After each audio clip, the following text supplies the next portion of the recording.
여러분 반갑습니다. 자, 그럼 무역 통계 및 실습 수업을 시작하도록 하겠습니다. 우리가 지난 시간에는 분포의 중심을 나타내는 통계량과 분포의 그 흩어진 정도를 나타내는 통계량에 대해서 살펴봤는데, 분포의 중심을 나타내는 통계량으로는 평균과 중앙값과 최빈값이 있었고요. 그리고 분포의 흩어진 정도를 측정하는 통계량, 분포의 흩어진 정도를 나타내는 통계량으로는 범위라든가 4분의 편차, 분산, 표준 편차 등등이 있지만, 지난 시간에는 범위와 4분의 편차에 대해서 살펴봤고요. 오늘은 이어서 이 자료에 흩어진 정도를 나타내는 통계량에 대해서 계속해서 살펴보도록 하겠습니다. 자, 그러면 범위와 4분의 편차에 대해서 예를 들어서 한번 살펴보도록 하겠습니다. 이 표는 무역학과 학생들의 취미 활동 시간을 나타내고 있고요. 1반과 2반. 자, 두 반에 평균은 같아요. 이렇게 40, 40. 중심 위치, 자료가 집중되어 있는 위치, 자료의 집중화 경향, 즉 분포의 중심을 나타내는 통계량은 40으로 1반과 2반과 같은 것으로 나타납니다. 하지만 일반 학생들은 취미 활동 시간이 긴 학생도 있어요. 이렇게 긴 학생도 있지만, 그런데 전혀 이렇게 취미 활동을 하지 않는 학생도 있어요.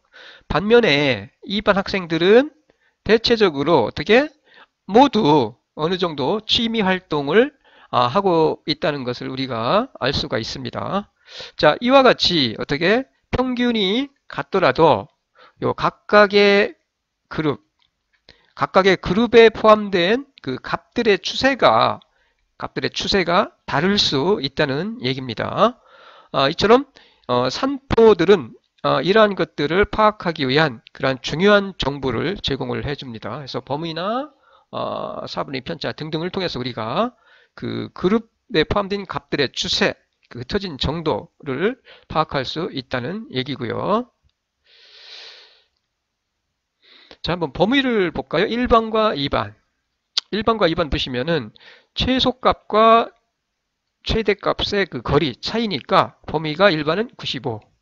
그 다음에 2반은 최소값이 30이고요. 최대값이 60이니까 그 차이, 범위는 30이에요. 1반보다 2반이 그 흩어진 정도가 아주 다르다는 것을 알 수 있죠. 평균은 똑같은데 이와 같이 그 자료들이 가지고 있는 특징, 성격은 아주 다르다는 것을 알 수가 있어요. 따라서 일반의 범위가 크기 때문에 어떻게 무역학과 일반 학생들의 취미 활동 시간의 차이가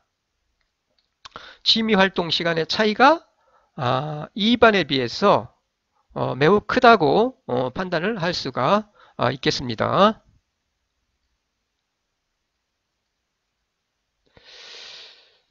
그러면 계급 구간으로 분류된 자료에서 요 4분의 수를 구하는 방법에 대해서 살펴보고요. 그리고 요 4분의 수를 우리가 구하면은 바로 그 흩어진 정도를 나타내는 그 4분의 편차도 같이 구할 수가 있겠죠. 자, 먼저 요 Q1은 아래 4분의 수, 아래 4분의 수를 나타내고요. 그리고 Q3은 앞에서 설명드렸듯이 위 4분의 수를 나타냅니다. 그래서 요 LQ는 분의 수를 포함한 계급의 하한이에요. 그 아래 4분의 수를 포함하고 있는 계급이죠. 그 계급에서 가장 작은 값, 그 하한이죠, 하한. 그 다음에 N은 부분의 수고요. 그 다음에 요거는 CFQ는 요 LQ 아래 4분의 수를 포함하고 있는 그 계급보다 작은 계급들의 총도수예요. 그 다음에 I는 앞에서 우리가 중위수 계산할 때와 같이 요 I는 계급 구간의 길이고요. 그 다음에 요 FA는 분위수가 포함된 계급, 분위수를 포함하고 있는 계급의 도수를 나타내요. 요거죠. 그래서 요 공식에 그냥 대입을 해주시면 우리가 아래 4분의 수, 그 다음에 위 4분의 수 값을 구할 수가 있어요. 그리고 요 두 값을 구하면 우리가 어떻게 4분의 범위죠. 이게 Q 아래 4분의 수에서 의 4분의 사이의 그 거리 차이는 바로 4분의 범위가 되겠고 그거의 반은 뭐예요? 4분의 편차가 되겠죠. 자, 한번 예를 가지고 우리가 해볼까요? 자, 이 경우는 차량 속도에 관한 자료를 이용하여 4분의 편차를 구하시오라는 예입니다. 자, 여기서 우리가 앞에서 설명을 드렸듯이 중의수, 아래 4분의 수, 의 4분의 수, 아래 4분의 수, 의 4분수를 구할 때는 요 퍼센트로 하지 마시고 그냥 우리가 배웠던 중의수는 n 플러스 1 나누기 2죠. 그러면은 중의수의 위치를 구할 수가 있어요. 이 경우는 총 도수가 93이죠. 93이니까 93 플러스 1을 하면은 94가 되겠고 94를 2로 나누면은 중의수의 위치죠. Q 2의 위치는 47이 됩니다. 47. 자, 그러면 아래 4분의 수는 뭐예요? 중의수의 위치, 그러니까 대괄호 중의수의 위치, 대괄호입니다. 대괄호 중의수의 위치 플러스 Q1은 요 대괄호 여기서는 우리가 지금 중의수가 47로 딱 떨어졌으니까 대괄호니까 수점 아래는 버리는 거죠. 플러스 1 나누기 2를 해주면 되겠죠. 그러면 이렇게 뭐가 나와요? 24가 나오죠. 24 이렇게 24가 나와요. 24 정확하게 그냥 24로 떨어져 버리네. 자, 위치는 Q 안의 위치는 24입니다. 이걸로 하지 마시고 지금 이걸로 하시면 돼요. 이거 가지고. 그러면 24니까 24는 여기가 딱 정확하게 5하고 19 더하면 24네요.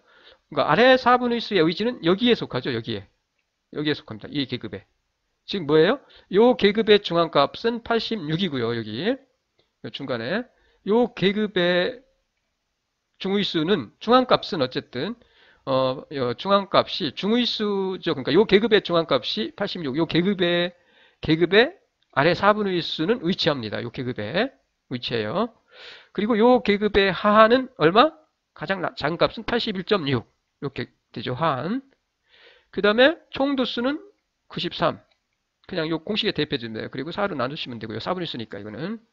그 다음에 요 CFQ 요거는 요 계급 아래 4분의 수가 포함된 계급보다 요 아래 4분의 수가 이 계급에 포함되어 있죠. 요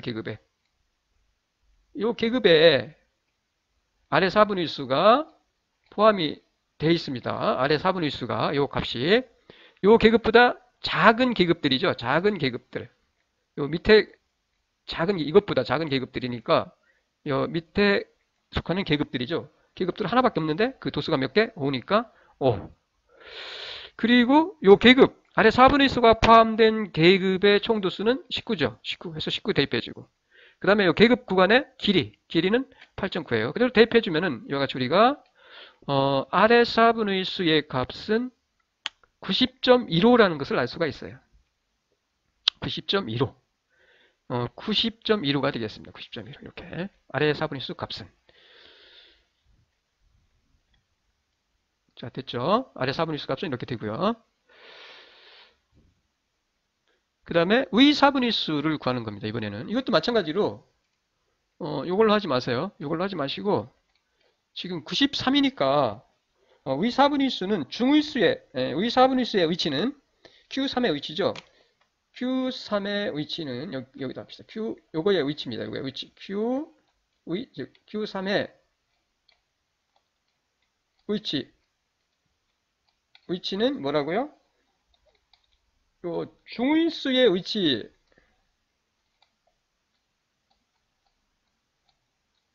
플러스 뭐의 위치? 25%가 Q1이니까 이거의 위치죠. 이거의 위치. Q1의 위치. 이건 앞에서 우리가 계산했었죠. 이거의 위치. 그러면은 얼마가 나와요? 71이 나오죠. 71. 앞에서 우리가 이게 24였잖아요. 이게 47이고 이게 24였으니까.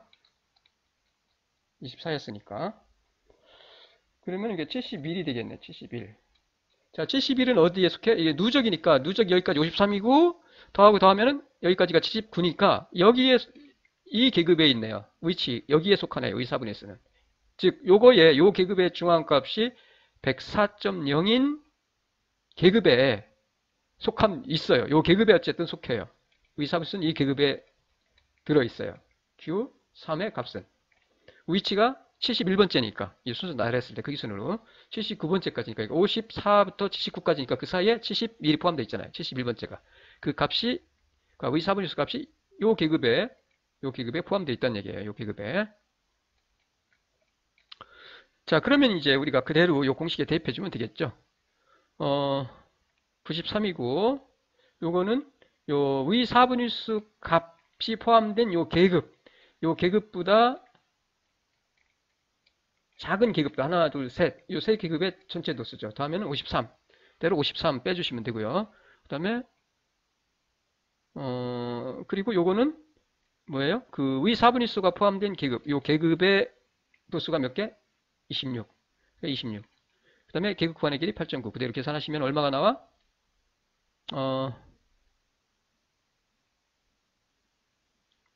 105.33이 나오네요.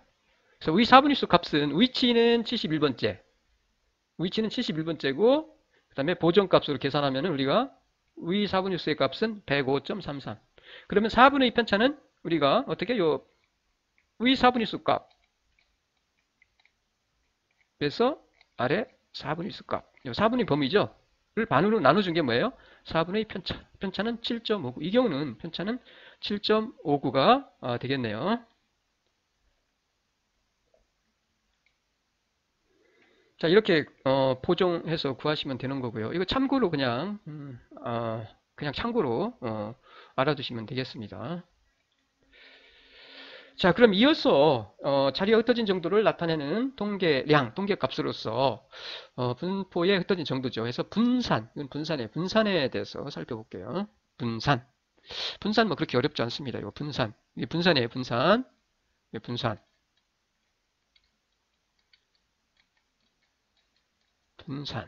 자, 분산, 베리언스. 이 분산이라는 것은 일단 이거 보실게요. 각 데이터 값과 요 각각의 데이터 값이에요. 각각의 데이터 값이에요. 요 각각의 데이터 값과 평균, 이게 평균이죠. 평균 값의 거리. 그러니까 요 값에서 평균까지의 차이, 즉 거리의 제곱이죠. 차이의 제곱, 그냥 데이터 값과 평균 값의 거리, 차이의 제곱이죠. 제곱이잖아요. 제곱, 값과 평균의 차이, 값과 평균의 차이, 평균의 거리의 제곱이죠. 제곱을 뭐해? 더해주는 거죠. 더해요. 이렇게 더해요. 즉 합계를 각 데이터 값과 평균 값의 거리의 제곱 합계를 뭘로 나눠줘요? 데이터 수, 이건 n은 데이터 수입니다. 데이터 수 혹은 데이터 수 마이너스 1로 나누어준 값이에요. 다시 말씀드려서 각 데이터와 평균 값과의 거리의 제곱을 평균한 거예요. 평균.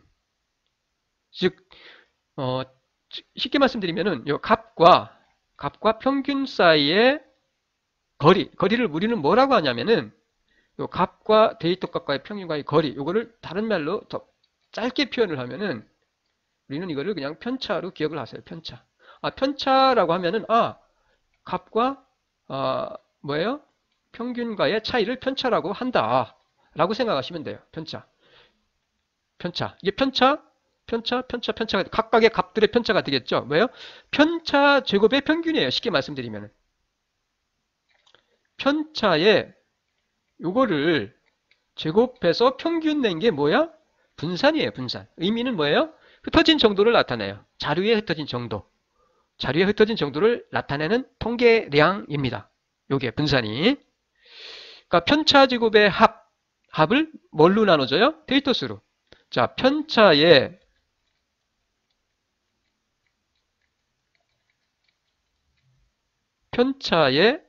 요 제곱의 합을 쉽게 외우세요. 그냥 편차의 제곱의 합을 뭘로 나눠줘요? 데이터 수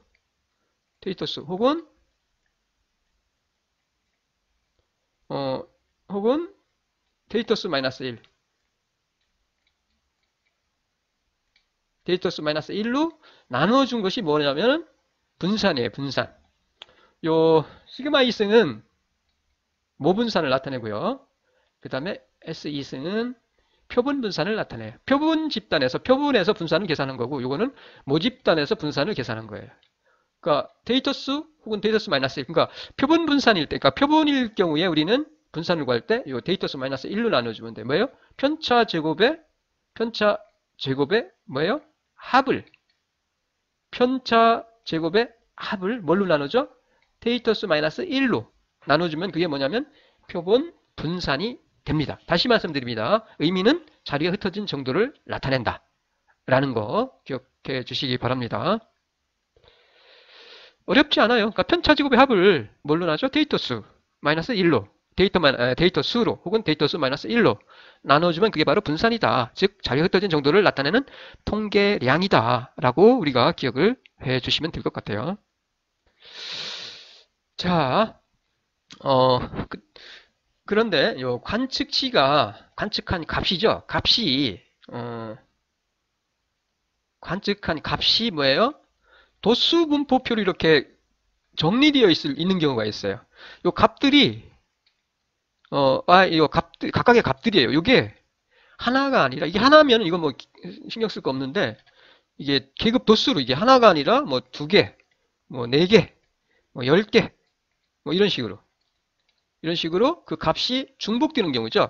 관측한 값이 중복되는 경우, 즉 관측치가 도수 분포표로 정리되어 있는 경우에 표본 분산은 어떻게 계산하느냐라는 거예요. 이것도 뭐 어렵지 않습니다.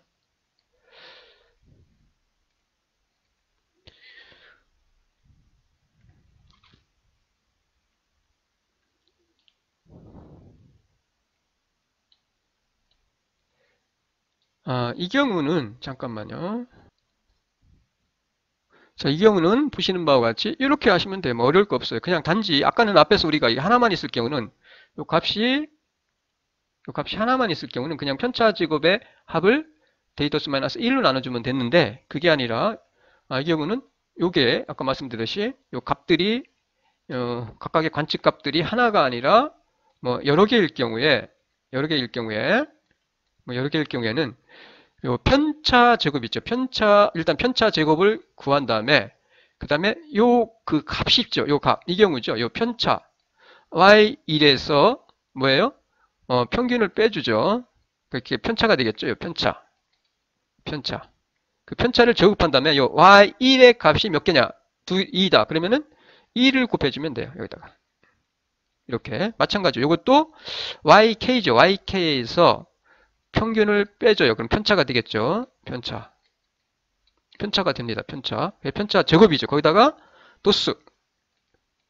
요 F는 도수를 나타내요. 프리퀀시의 도수를 나타냅니다. 그래서 편차 제곱에다가 그 값의 도수를 곱해주면 돼요. 곱해줘요. 그러니까 편차 제곱에다가 그 값의 도수를 곱해준 다음에 그 다음에 더합니다. 더한 다음에 뭘로?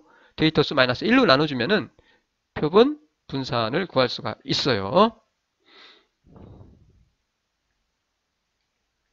뭐 계산은 간단합니다. 그 다음에 표준 편차입니다. 표준 편차는 이게 표준 편차예요. 표준 편차.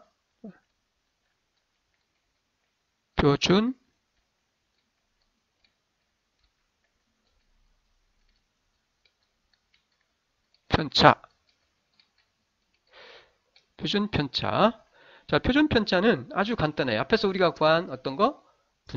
분산에다가 루트 씌워주면 됩니다. 이와 같이. 앞에서 우리가 모분산 구했죠. 그 다음에 앞에서 우리가 표본 분산 이렇게 구한다 했죠. 어떻게 구해요? 편차 제곱의 합을 데이터 수로 나눠주면은 모분산이 되고, 거기에다가 편차 제곱이죠. 편차 제곱. 편차의 제곱, 이것도 편차 제곱에 더한 다음에 데이터 수 나눠주면은 그게 요 시그마 2승 모분산이 된다고 했어요. 거기에다가 뭐예요? 루트 써주면 되죠. 그럼 그게 뭐예요? 모표준 편차, 모집단에 대한 표준 편차가 됩니다. 즉 뭐예요? 표준 편차는 분산의 양의 제곱근이에요. 분산의 양의 제곱근, 즉 루트를 취하니까 분산에 대해서 루트를 취한 값이 뭐야? 표준 편차예요. 표준 편차입니다. 그 다음에 표분 표준 편차는 표분 표본 표준 편차는 뭐예요? 데이터 마이너스 그러니까 편차죠. 편차 제곱의 합을 데이터 수 마이너스 1로 나누어준 값이 바로 요거죠. 요거. 표본 분산.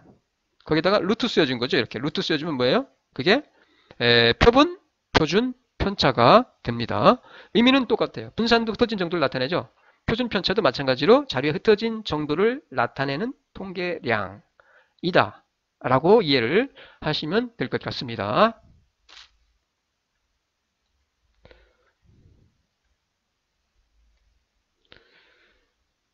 자, 그러면 흩어진 정도를 나타내는 지표에 대한 평가인데 흩어진 정도의 지표 평가예요. 지표. 흩어진 정도를 나타내는 지표는 앞에서 우리가 보았던 분산이나 표준편차 이런 것들 있죠. 평가, 지표에 대한 평가인데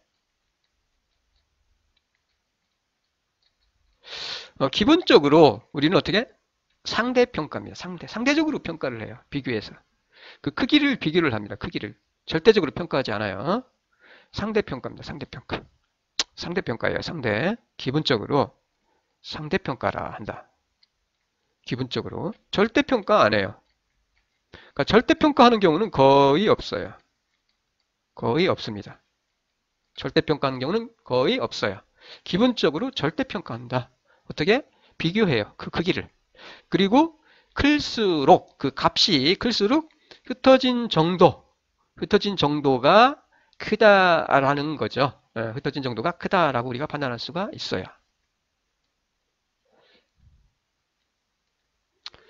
그 다음에 분산계수가 있습니다. 분산계수. 이게 변동계수라고도 하고, 요 coefficient of variance. 그러니까 coefficient는 이거는 요거죠. 이거 변동. 이걸 밸런스를 뭐 변동이라고도 하고 분산이라고도 하고 그래요. 그래서 흩어진 정도를 나타내는 거니까 이게 변동이죠. 변동계수. 그러니까 분산계수라고도 하고 변동계수라고도 합니다. 그래서 이거는 변동이에요. 변동.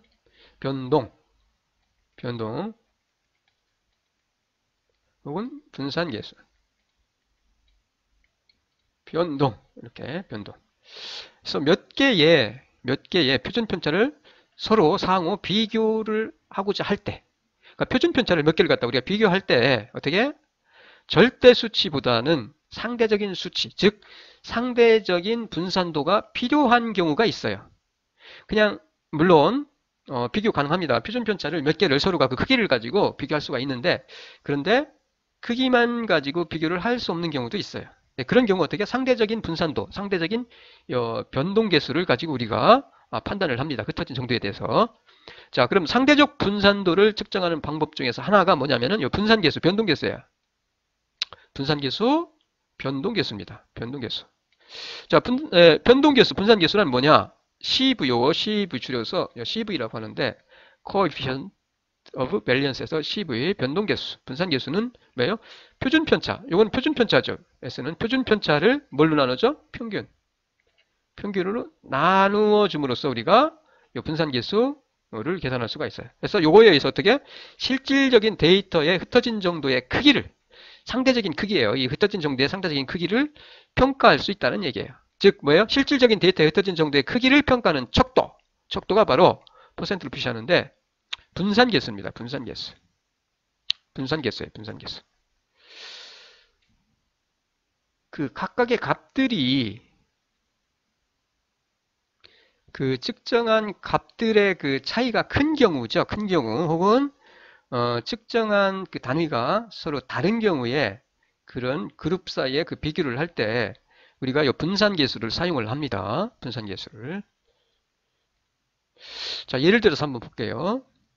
이 경우는 표준편차입니다. 만약에 표준편차가 초봉이에요. 초봉이 남자의 경우는 그냥 예로 들을게요. 그냥 쉽게 초봉이 이게 1일 월급이에요. 하루 1일치의 초봉이라고 생각합시다. 그러면은 10만 원이고 여자의 경우가 9만 원입니다. 9만 원. 자, 10만 원과 9만 원. 자, 그럼 분포의 분포의 흩어진 흩어진 정도는 어느 쪽이 크냐는 얘기죠. 이런 경우. 자료를 보시면은 값으로 보시면 표준 편차로 보면은 9만이고 10만이니까 이쪽이 큰 것 같이 우리가 보이죠. 흩어진 정도가 남자의 경우가. 근데 자료를 비교할 때 절대 수치가 아닌 상대 수치가 필요한 경우가 있는데 이 표준 편차만으로는 우리가 두 자료를 비교할 수 없어요. 없는 경우가 있어요. 그 값들이 차이가 클 때. 그리고 그런 경우 어떻게 평균에 대한 표준 편차의 비율로 상대적 수치로 우리가 기준을 잡아두는 거죠. 평균에 대해서 요 표준 편차의 그 비율로 상대적인 수치로 비교할 수가 있어요. 그럼 이 경우는 보시면은 초봉 평균이 남자는 200만 원입니다. 표준 편차는 10만 원이고 그 다음에 여자는 9만 원이었어요. 그래서 그러면은 평균으로 표준 편차를 나눠주면 되죠. 200만 원 분의 10만 원, 그 다음에 150만 원 분의 9만 원. 그래서 계산하면은 이렇게 5%, 6%가 나오네요. 퍼센트를 계산하니까. 그러면은 어디가 커? 흩어진 정도가 여자가 크죠. 그러니까 이 얘기는 뭐냐면은 요 남자라는 그룹, 그 다음에 여자라는 그룹이 있는데 요 초봉이 있어요. 초봉이. 그런데 요 값들이 차이가 큰 경우죠. 이들 값과 이들 값 사이에 그 차이가 큰 경우는 단순히 그냥 표준 편차만을 가지고 우리가 어떻게 비교할 수 없다라는 얘기예요. 그러니까 요 값들의 차이, 관측값들의 차이, 즉 관측값들의 차이가 큰 경우, 요 관측값 차이의 차이가 큰 자료들 사이에 요 산포도, 분산도, 흩어진 정도를 비교를 하거나 혹은 측정치가 상이한 자료들 간의 그 비교를 할 때 우리가 요 CV, 변동계수, 분산계수를 가지고 합니다. 관측치가 상이한 자료들이에요. 하나는 단위가 미터고 하나는 그램이고 뭐 예를 들어서 이런 식으로 그 단위가 다를 경우가 있어요. 측정치가 서로 상이한 자료들인 경우에 어떻게 표준 편차만을 가지고 우리가 흩어진 정도를 비교할 수가 없고요. 상대적인 수치로서 뭐를 가지고 분산계수죠. 분산계수, 변동계수를 가지고 우리가 그 흩어진 정도를 비교를 해야만 한다라는 것을 기억을 해주시면 될 거예요. 핵심은 요거예요. 즉 언제 관측값의 차이가 큰 자료들 사이에 흩어진 정도 혹은 측정치가 상이한 자료들 사이에를 비교를 할 때 그때 우리는 요 변동계수, 분산계수를 이용해서 흩어진 정도를 서로 비교를 한다라는 것을 기억해 주시면 될 것 같습니다. 그 다음에 평균 편차가 있습니다. 평균 편차. 이 평균 편차는 요 평균 편차는 자료의 평균으로부터 그러니까 자료의 평균으로부터의 절대 편차들을 평균한 거예요. 요 편차죠, 편차. 값에서 평균을 뺀 게 앞에서 우리가 설명드린 편차예요. 그러니까 절대 편차죠. 그러니까 절대값이 편차에다가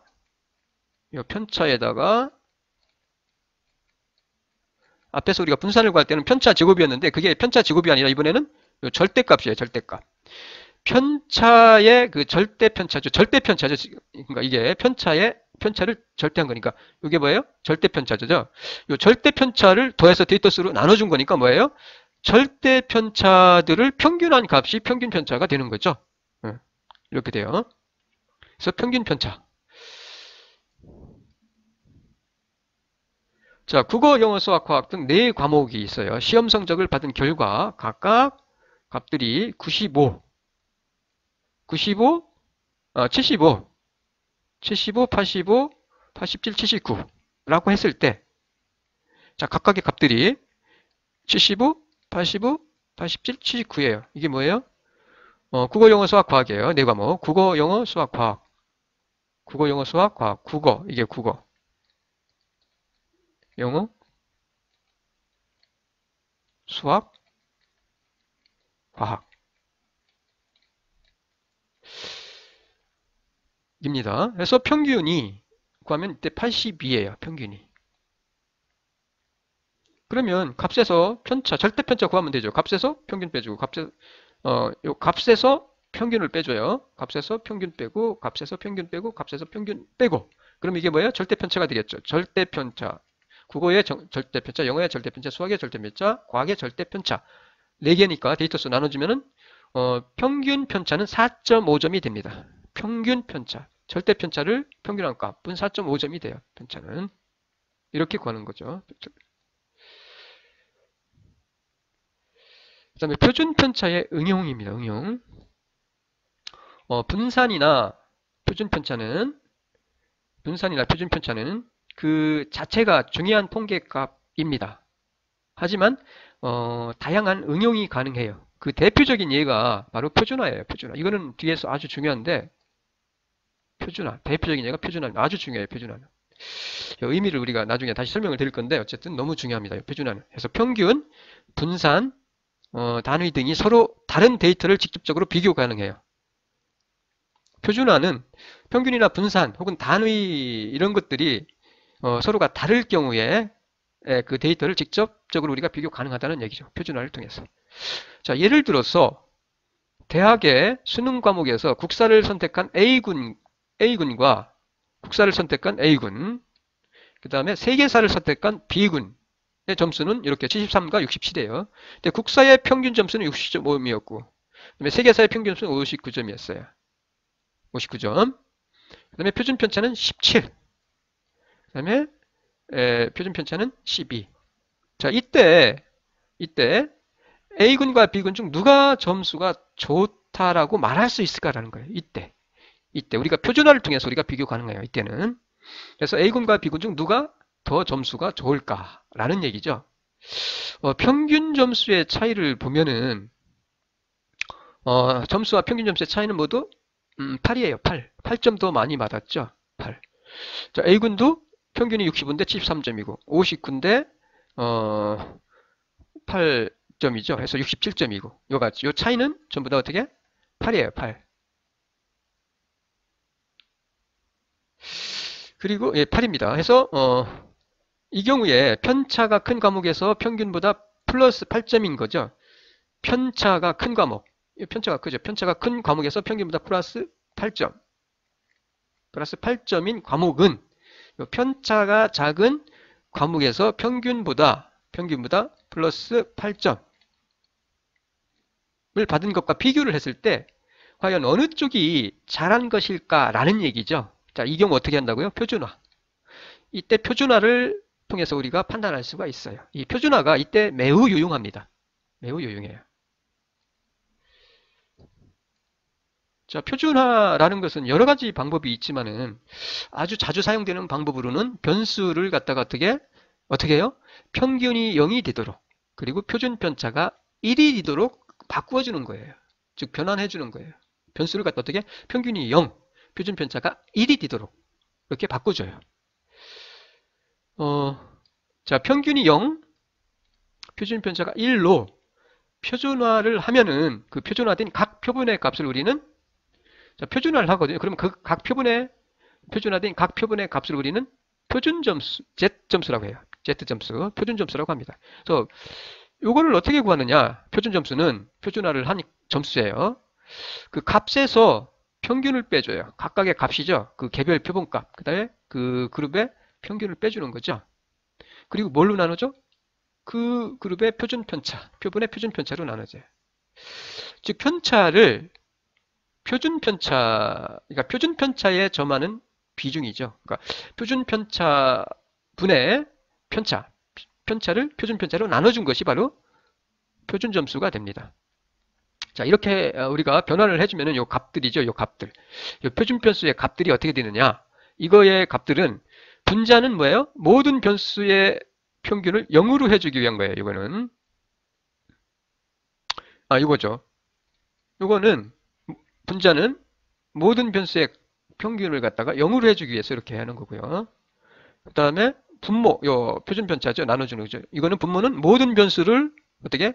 표준 편차가 1이 되도록 하기 위해서 이렇게 해주는 거예요.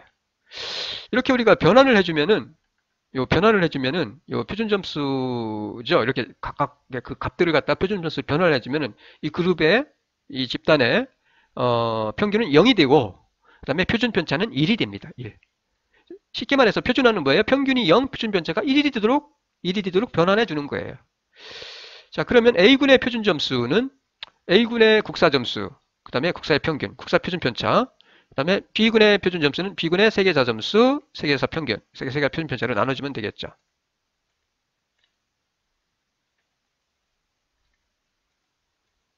자, 이와 같이 되겠죠. 평균이었고, 그러면은 이와 같이 어떻게 돼요? 값들이 표준 점수를 구할 수 있겠죠. 누가 잘했어요? 표준 점수 누가 높아? 여기가 높네. 점수로 보면은 여기가 높은데, 그 다음에 편차 9고, 편차 9고, 8이, 편차 8이고, 그러니까, 이쪽이 더 점수가 높아요. 즉, 흩어진 정도가 작을 때, 그 평균보다, 같이 점수가 똑같이 플러스 8점인데, 그때 흩어진 정도가 작은 쪽이 더 어떻게 표준 점수가 크다는 걸 알 수 있겠죠.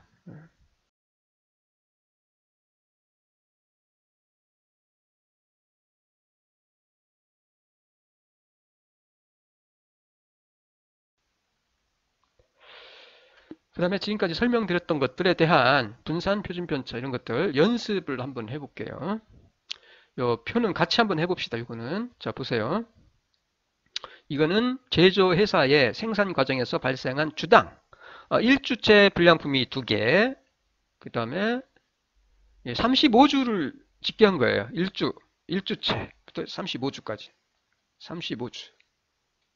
그 다음에 이 3주째는 불량품이 6개였고 4, 5, 6, 7, 8주째는 8개였고 이런 식으로 쫙 해서 정리한 거예요. 자, 그러면은 어떻게 요거를 빈칸을 채우라는 얘기죠. 일단은 우리가 앞에서 자료 요약해서 도수 분포표 이거 다시 한번 복습입니다. 그래서 이거는 뭐 간단하죠. 상대 도수, 전체 도수가 이거고 상대 도수는 구성비라고 했어요. 그 계급의 구성비. 그 계급의 도수가 전체 도수 중에서 요 얼마를 차지하는 거죠. 35분의 3. 요거는 그다음에 35분의 7 이렇게 되고 누적 도수는 뭐 이건 3이고 위에 거 3과 7 더하면 되는 거니까 더해주면 되고 이것도 그렇고요. 이것도 그냥 구하면 될 것 같네. 그래서 이와 같이 우리가 이거는 다시 한번 보시고요. 해서 상대 도수는 그 계급의 도수가 전체 도수에서 차지하는 비중, 즉 구성비라고 했어요. 뭐예요? 35분의 3이죠. 요거 나눈 거. 요 35로. 그 다음에 요거는 35분의 7, 35분의 9, 35분의 8 이렇게 나눈 거죠. 대충 보시면 자료가 여기에 집중되어 있는 거 알 수 있겠죠. 뭐 누적은 누적 도수니까 뭐 이거 없이 사실은 그냥 요거 더하면 이게 되겠죠.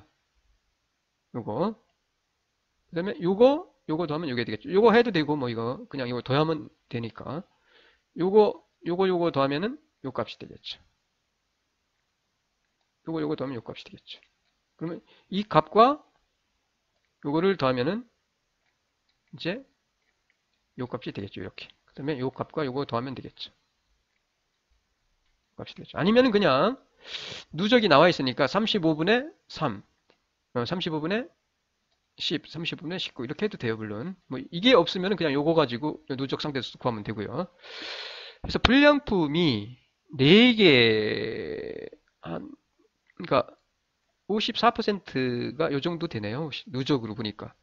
그러니까 2개 불량품이 2개 이하로 발생이죠. 한 게 이게 누적으로 보면은 2개 54.29%. 그 다음에 불량품이 5개 발생하는 경우죠. 이 경우는 94% 이렇게 되면 되고요. 그래서 어디까지 그 퍼센트를 알 수 있고 누적이죠. 그 다음에 자료에 흩어진 정도를 그 중심의 위치죠. 집중화 경향을 좀 우리가 볼 수가 있고요. 도수 분비를 통해서 이렇게 판단할 수가 있겠네요. 그 다음에 이거는 이제 분산을 구하는 거예요. 분산 표준 편차 구하는 거죠. 그래서 어떤 아파트의 가구당 월수독을 조사를 했습니다. 이게 표본입니다. 그래서 11가구입니다. 11가구. 11가구. 분산과 표준 편차를 구하라는 얘기죠. 분산과 표준 편차. 일단 평균을 구하면 되겠죠. 우리가 앞에서 말씀드렸듯이. 그래야 편차를 구할 수 있으니까 편차 제곱. 평균 구하시고 편차 제곱해서 그 합수를 구하죠. 편차 제곱의 합이죠. 편차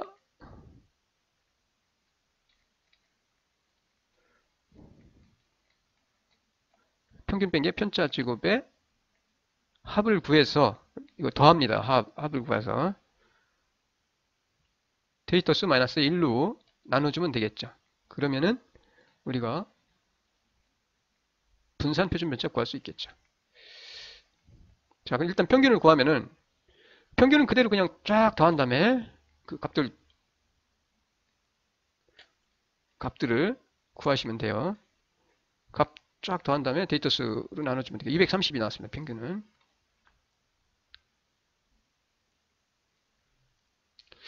그 다음에 편차 제곱. 자, 편차를 그러니까 우리가 계산을 할 때 쫙 나열을 하시고 그 다음에 평균을 구합니다. 이 합 더한 다음에 데이터 수로 나눠서 평균을 구한 다음에 이 값에서 평균을 빼주죠. 그리고 제곱해주면 되겠죠. 그럼 편차 제곱. 자, 이거 편차 제곱, 편차 제곱, 편차 제곱, 편차 제곱, 편차 제곱에 해서 이걸 쫙 더하면은 이게 편차 제곱의 합이 되겠죠. 이게 편차의 제곱의 합. 그 다음에 뭘로 나눠져요? 분산은 데이터 수 마이너스 1. 요걸 뭐예요? 데이터 수 마이너스 1로 나눠주면은 표본 분산을 구할 수 있겠죠. 그리고 루트 쓰면은 표준 편차를 구할 수 있겠죠. 자, 이와 같이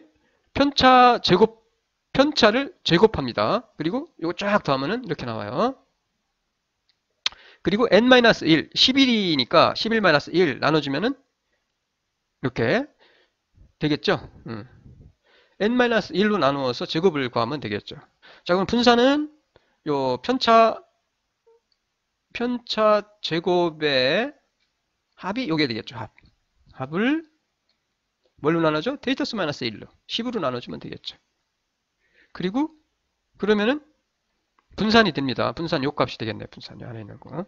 그 루트 씌운 게 뭐예요? 그 값을 분산을 루트 씌운 게 표준 편차, 표본 표준 편차에서 66.33. 표준 편차 값 흩어진 정도는 66만 원이 되네. 이 경우 66만 원.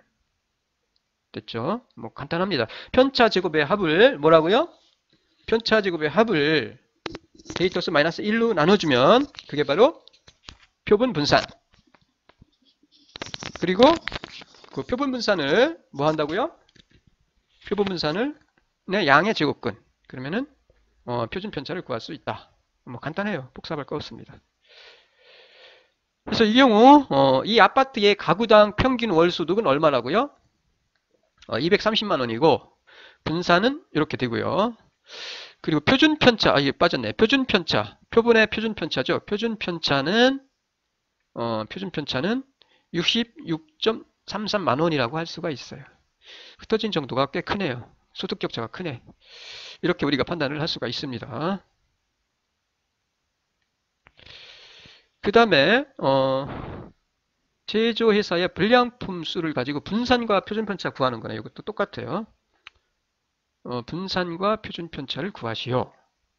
도수가 여기다 뭐 나와 있으니까 여러분 이 경우는 값이 하나가 아니라 이렇게 중복되는 경우죠. 중복되는 경우 뭐 간단합니다. 편차 제곱에다가 그 값의 도수를 곱해서 더한 다음에 데이터 수 마이너스 1로 나눠주면 되겠죠. 그래서 뭐 어려울 거 없습니다.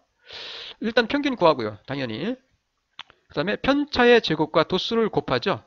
편차 값에서 평균 빼고 제곱한 다음에 그 계급의 그 값의 도수를 곱한 다음에 그 합을 구하죠. 그리고 그 합을 뭐예요? 데이터 수 마이너스 1로 나눠주면은 분산을 구할 수 있겠죠. 자, 해볼게요. 일단 평균 구하시고 평균도 마찬가지로 그냥 전체 도수가 있으니까 값에다가 그 값의 도수를 곱해서 더해서 데이터 수로 나눠주면 평균이 되겠죠. 이와 같이 불량품이 0인주가 3번 있었어요. 한 번 불량품이 난 경우가 7번 있었어요. 7주가 있었어요. 7주. 그 다음에 해서 이렇게 계산을 하시면은 얼마가 나와? 평균은 전부 다 20주인데 1.75가 나옵니다. 1.75 평균. 그러니까 평균 불량률은 1.75예요. 1.75. 두 개가 조금 안 되네. 안 돼요. 그 다음에 마찬가지로 편차 제곱을 구해야 되겠죠. 편차 제곱. 이와 같이 편차 제곱을 구해요. 편차, 값에서 평균을 빼주죠. 1.7로 빼주면 되겠네. 평균은 1.7이었어요, 우리가. 1.75. 1에서 1.75 빼주고. 그래서 편차. 그래서 그 다음에 편차, 요거를 제곱해주면 되겠죠. 제곱. 요거를 제곱해서 이렇게 만든 거예요. 마찬가지로. 그 다음에 이게 값이 하나가 아니라 여러 개였죠. 그 도수가 3이니까, 3, 그 다음에 하나인 경우가 불량품이 7주 있었죠. 그 도수. 그 도수를 요 편차 제곱에다가 요 도수를 곱해서 구한 값이 요거죠. 편차 제곱에다가 뭐예요? 요 도수를 곱해 준 거예요. 이렇게. 그 다음에 그걸 뭐예요? 쫙 더하면 되겠죠. 자, 편차 제곱에다가 도수를 곱한 다음에 그 값들을 전부 다 더해줘요. 그리고 나서 어떻게 해요? 데이터 수 마이너스 1로, 즉 20-1로 나눠주면 되겠죠. 1.78이 나오네. 분산은 1.78. 그 다음에 1.33. 표준 편차는 1.33. 흩어진 정도 1.33. 그렇게 크지 않네요. 흩어진 정도가. 그래서 이와 같이 우리가 분산과 표준 편차, 흩어진 정도를 나타내는 통계량을 구할 수 있겠죠. 대략적으로 표준 편차는 1.33. 1.33이 되겠네요. 그렇게 흩어진 정도가 크진 않아요. 이렇게 구할 수 있고요. 그 다음에 하나만 더 합시다. 요 다음 두 자료는 분포에 퍼져 있는 흩어진 정도를 비교하시오라는 얘기예요. 여기서 잘 보시면 앞에서 말씀을 드렸듯이 요 값들의 크기가 이 그룹의 신생아 그룹의 체중과 그 신생아의 아버지 그룹의 체중, 요 값들이 아주 차이가 커요. 이때는 요 표준 편차 우리가 계산할 수 있겠죠. 표준 편차 계산 가능해요, 물론. 신생아의 표준 편차, 아버지의 표준 편차 구할 수 있겠죠. 근데 요 값들의 차이가 큰 경우는 이게 직접적으로 비교가 하지 않습니다. 일반적으로는. 이런 경우는 앞에서 말씀드렸듯이 분산 계수, 변동 계수를 가지고 한다고 그랬어요. 변동 계수. 네, 변동 계수예요. 관측 값의 차이가 크니까 표준 편차보다는 뭘 가지고? 변동 계수, 분산 계수를 가지고 한다. 라고 말씀을 드렸습니다.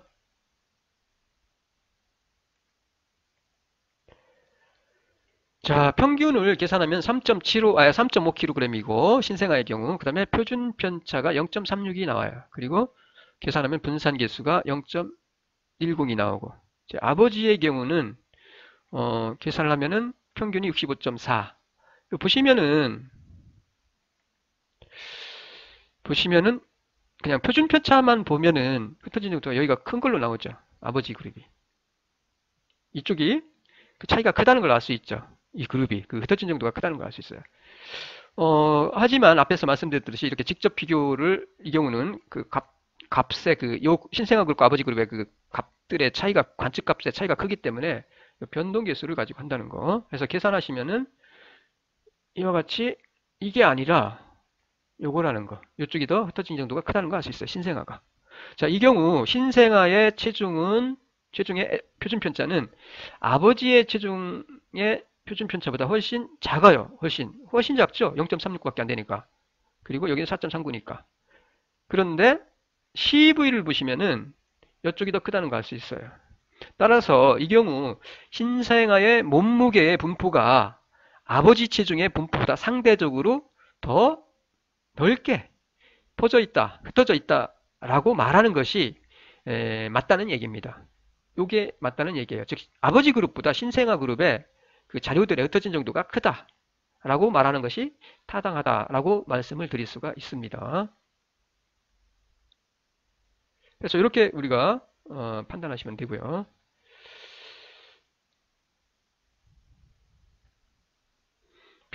CV는 아까 앞에서 말씀드렸으니까 표준 편차를 평균으로 나눠준 값이에요. 그러니까 평균에 점하는 표준 편차의 비중이죠. 자, 오늘은 시간이 한참 지났는데 오늘은 여기까지 하고요. 이와 관련된 과제를 출제를 하도록 하겠습니다. 그리고 이어서 3. 줄기와 잎 그림 대해서는 다음 시간에 우리가 살펴보도록 하겠습니다. 장시간 수고 많으셨습니다. 마칠게요.